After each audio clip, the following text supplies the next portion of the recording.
All right, we got the brand new Gen 4 T-style radio here from Linkswell. I just installed this in my 2018 Ford F-150.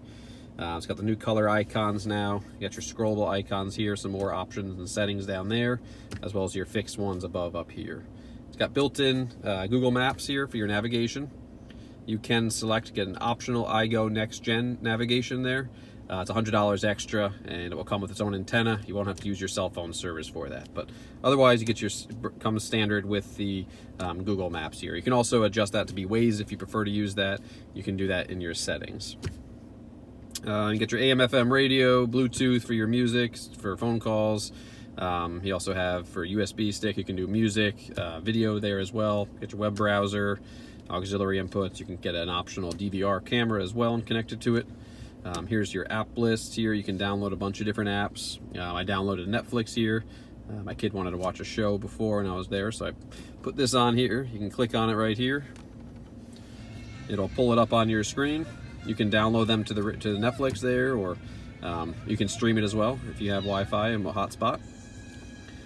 To minimize it, you just drag down here, and you can hit the home button. It's going to do a picture-in-picture mode. You can move this around.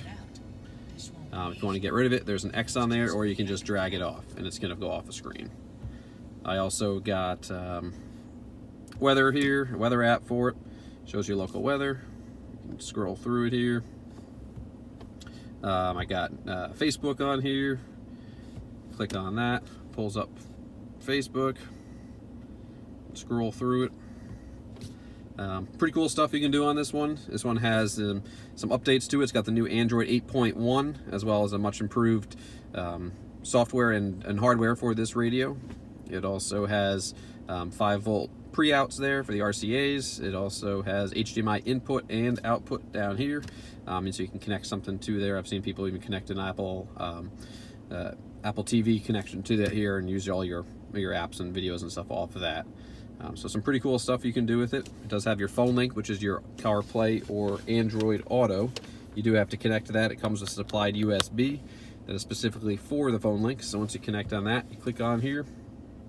It takes just a minute here once you click it on there just to load it. This is just the first time. Once it's on here, it will be, or as soon as you click on it, it's going to pop up on here. So once it loads it up here, it takes just a minute to get it all loaded up, and then you're going to have your navigation, music. You can use CarPlay for Spotify, Pandora. There's a bunch of different things you can do with there. For the maps, you can use Google Maps, Apple Maps, Waze. A lot of different things you can do to that. But yep, that's there. You hit the home screen, it'll bring you back to your main screen here. Pretty cool stuff you can do with this here.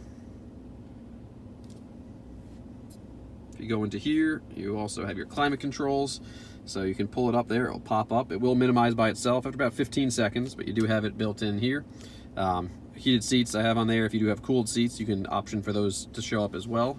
You can minimize it with this button right there, or it will go away by itself. You have the button right up there. You can adjust your temperature, so you can see. If you have dual zone climate, mine does not, you can adjust different temperature for the different sides. Fan, everything works, fan speeds, all that works on here. AC, recirculate the air, all these things will work on here, same as it does factory. And that's about it. I'll go into more depth videos there on some of the settings and some of the different sections on here. I just want to do kind of an overview here first.